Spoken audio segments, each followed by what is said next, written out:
নিচ্ছি এ ভেক্টর, যাকে আমরা কিভাবে লিখি, এ এক্স আই ক্যাপ লিখি, এ ওয়াই জে ক্যাপ লিখি, এ জেড কে ক্যাপ লিখি। আর একটা ভেক্টর বি ভেক্টর লিখছি, সেটাকে আমরা বি এক্স আই ক্যাপ লিখি, বি ওয়াই জে ক্যাপ লিখি, আর বি জেড কে ক্যাপ লিখি। এরা কি অ্যান্টি প্যারালাল।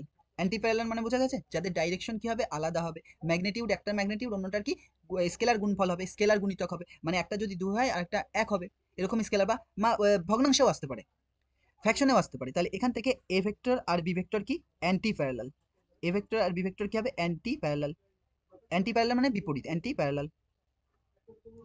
এ ভেক্টর আর বি ভেক্টর কি বলছে, অ্যান্টি প্যারালাল। এইবার দেখো আমরা যেটা বলছি, যে তাহলে এখানে কি হবে, same concept, a x by কি হবে বি এক্স, এদিকে কি হবে a y by b y, এইদিকে কি হবে বি, সরি বি কেন আগে আসবে, দাঁড়াও মুছে দিই এটা, a z by b z. এর মান কি হবে নেগেটিভ, ওটাতে কি এসেছিল পজিটিভ, আর এর মান কি হবে নেগেটিভ। যদি নেগেটিভ আসে তাহলে কি হবে অ্যান্টি প্যারালাল, যদি পজিটিভ আসে তাহলে কি প্যারালাল হবে।